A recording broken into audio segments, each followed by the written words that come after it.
Sini saya kasih tahu. Kamu bisa membuat orang memberi apa yang kamu inginkan bahkan sebelum mereka sadar bahwa mereka ingin memberikannya. Kamu dan orang kebanyakan mungkin berpikir orang cuma akan ngasih sesuatu kalau mereka suka, kalau mereka percaya, atau kalau mereka memang merasa butuh. Ya kan? Padahal kamu bisa buat lebih dari itu. Enggak. Ini bukan soal manipulasi. Ini tentang bagaimana kamu menyentuh bagian terdalam dari logika dan emosi mereka tanpa mereka merasa sedang dipengaruhi, dan yang paling penting, mereka mau melakukannya dengan sukarela. Tapi saya mau disclaimer dulu nih, sebelum saya bongkar ilmunya di sini dan kamu tonton sampai habis video ini, karena ya ini cuma akan kamu dapetin di video ini, karena ini adalah persuatrik. Kalau kamu udah mulai kepikiran untuk gunain skill ini untuk kejahatan, merugikan orang lain, stop. Mendingan kamu urungkan niat kamu itu. Karena persuatrik itu skill yang sangat dibutuhkan oleh para leader. Skill ini juga sangat diperlukan seorang negosiator, sales, dan siapapun untuk bisa mendapatkan apapun dari orang lain dan membuat orang mau membeli dengan sukarela. Persuatrik adalah cara mempengaruhi orang untuk melakukan apapun yang kamu mau dan mereka melakukannya dengan sukarela. Jadi kalau ilmu ini sampai jatuh ke tangan pendekar berwatak buruk, bisa runyam.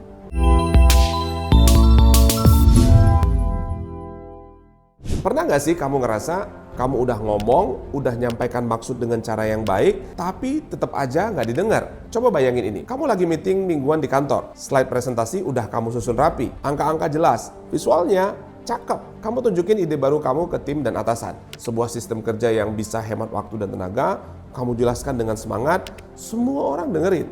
Tapi begitu selesai, bos kamu cuma jawab singkat, "Oke, kita pikirkan nanti ya." Dan kamu tahu, nanti itu biasanya artinya nggak bakal dibahas lagi. Sakit nggak? Atau kamu seorang sales, udah follow up klien ini 3 bulan, bangun hubungan, saling tukar cerita, kamu tahu kebutuhan mereka. Akhirnya kamu tawarkan produk terbaik, bukan asal jualan. Kamu kasih value, bukan cuma sekedar harga. Tapi pas kamu ajak deal, yang keluar adalah, wah, saya harus pikir-pikir dulu ya. Kamu tahu itu kode buat nggak ngelanjutin lagi. Dan bahkan dalam hubungan pribadi nih, kamu udah jujur sama pasangan kamu. Udah bilang pelan-pelan, tanpa marah, tanpa nyalahin. Kamu bilang kamu butuh didengar, kamu butuh pengertian. Tapi yang kamu dapat malah dia ganti topik atau malah cuma diem aja. Nah di titik ini kamu mulai mikir nih, apa aku kurang pintar ngomong ya? Apa kata-kata aku kurang meyakinkan? Atau jangan-jangan aku terlalu baik, terlalu lembut? Bukan. Kamu bukan kurang pintar ngomong, kamu cuma belum pakai strategi komunikasi persuasif yang benar. Komunikasi persuasif yang nggak sekedar menyampaikan pesan, tapi bisa masuk ke pikiran bawah sadar, menyentuh hati, dan menggerakkan orang lain membuat tindakan. Dan itulah yang akan kita bahas hari ini. Persuatrik bisa kamu gunain untuk orang yang baru kamu kenal, teman lama, untuk pasangan, bahkan untuk bawahan dan atasan kamu sekalipun. Dan inilah saat kamu sadar kalau kamu pengen orang dengerin kamu, percaya kamu, dan ambil tindakan karena kamu, maka kamu harus main di 3 level komunikasi persuasif. 1, masuk akal. Logikanya nyambung, jelas, bisa diterima otak. 2, masuk ke rasa. Emosinya kena, bikin orang ngerasa gue ngerti kamu. Dan ketiga, masuk radar. Relevan banget sama situasi mereka sekarang. Karena gini, kalau kamu cuma main di logika, orang cuma anggu-anggu tapi nggak gerak. Kalau kamu cuma main di emosi, orang bisa semangat tapi tanpa arah. Kalau kamu cuma main di relevansi, orang mungkin denger tapi nggak yakin. Persuasi bukan soal siapa yang paling keras, tapi siapa yang paling nyambung. Dan untuk bisa nyambung, kamu butuh lebih dari sekedar kata-kata. Kamu butuh persuatrik. Selama ini kamu mungkin mikir, orang itu pintar ngomong karena memang bakatnya. Atau dia pede karena udah sering tampil. Tapi kamu tahu apa yang sebenarnya membedakan mereka dari kamu? Bukan volume suara, bukan selera humor, tapi satu hal, mereka tahu cara membungkus pengaruh dalam kata. Dan kabar baiknya, ini bukan anugerah langka. Ini keterampilan yang bisa dipelajari. Bahkan kalau kamu introvert, bahkan kalau kamu pernah gagal tampil sekalipun. Karena ternyata persuasi bukan sekedar natural talent, tapi lebih mirip seperti nyetir mobil. Di awal kagok, pelan, takut nabrak, tapi makin kamu tahu cara mainnya, kamu jadi luwes, tangkas, dan bisa mengendalikan arah. Logika bikin orang paham, emosi bikin orang peduli, dan relevansi bikin mereka merasa ini buat aku. 3 titik inilah fondasi dari persuatrik, senjata halus dalam komunikasi persuasif yang dampaknya besar. Dan kalau kamu mulai dari sini, dari satu kesadaran ini, kamu nggak lagi ngerasa kecil di ruang meeting. Kamu nggak lagi merasa minder saat pitching. Kamu nggak lagi overthinking setelah ngobrol sama atasan. Kamu jadi seseorang yang saat bicara, orang lain berhenti scroll, berhenti sibuk sendiri, dan mulai benar-benar dengar. Dalam dunia persuasi, terlalu apa adanya bisa jadi blunder, tapi terlalu licik juga bisa bikin ditolak. Maka muncul nih pertanyaan, bagaimana caranya orang berkata ya tanpa merasa dipaksa? Sebelum kamu pelajari langkah-langkahnya, ada satu langkah yang nggak boleh kamu lewatin, yaitu subscribe dan klik tombol lonceng sekarang. Enggak kok, kalau itu sih terserah kamu aja. Enggak juga nggak apa-apa kalau kamu ingin kelewatan konten-konten bermanfaat lainnya. Oke, kita lanjut. Nah, ini dia langkah-langkahnya. 5 langkah persuatrik.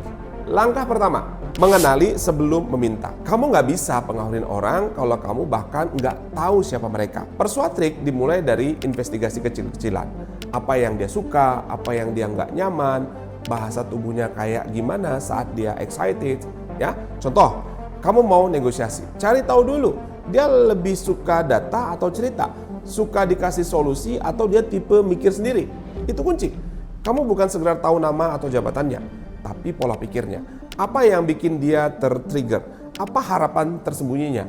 Bahasa emosinya lebih ke resiko atau keuntungan? Ya, contoh, sebelum kamu presentasi ide ke calon klien, kamu pelajari bukan cuma industrinya, tapi apa dia baru gagal project, apa dia baru aja naik jabatan, apa dia suka dipuji atau tipe straight to the point. Gunakan insight itu untuk menyusun komunikasi yang match dengan algoritma berpikirnya. Langkah kedua, bangun koneksi bukan cuma transaksi.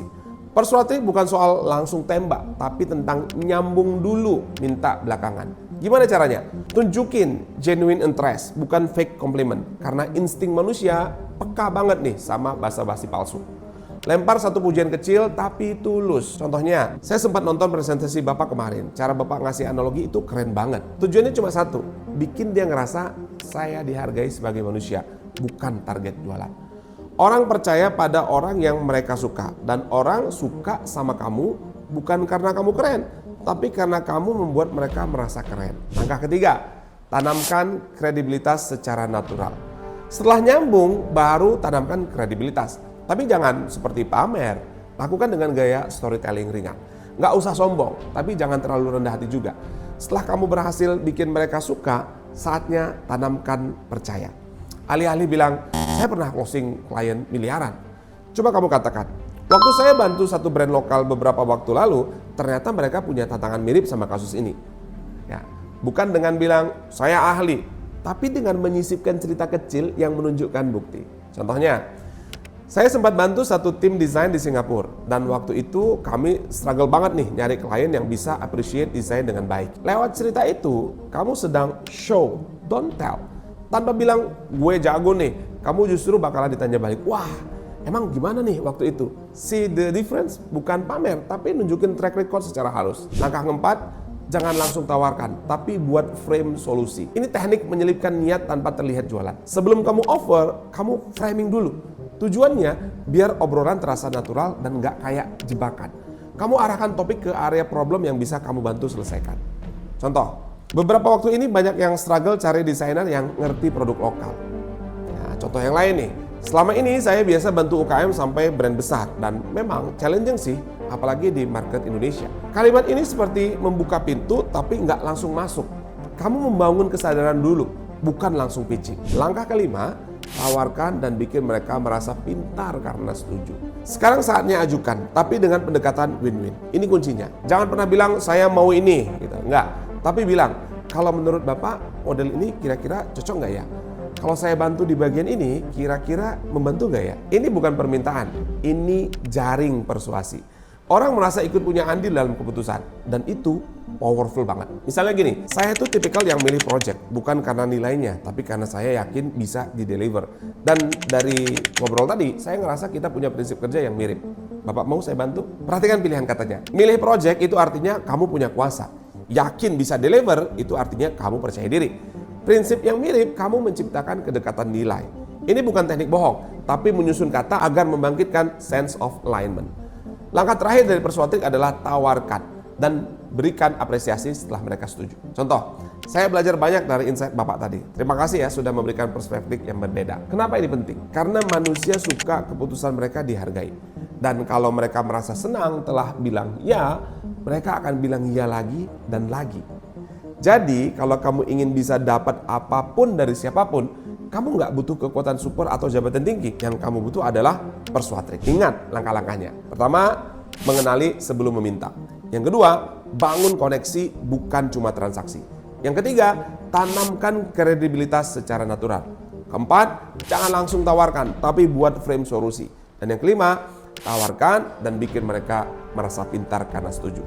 Itu yang bikin kamu bukan hanya disukai, tapi dipercaya dan diikuti. Persuade trik bukan cara buat nipu orang, tapi seni menyusun komunikasi persuasif agar mereka merasa keputusan yang mereka ambil adalah milik mereka sendiri. Dan ya, bisa digunakan oleh siapapun, sales, leader, business owner, bahkan kamu yang cuma pengen ide kamu didengar. Kalau kamu ngerasa sering nggak didengar atau ide kamu sering ditolak, mungkin kamu tinggal butuh satu hal, belajar persuade trik lebih dalam. Dan jangan lupa like, subscribe, dan klik notifikasi karena di video berikutnya saya bakal bongkar 7 kalimat ajaib yang bisa bikin orang bilang ya tanpa kamu perlu maksa.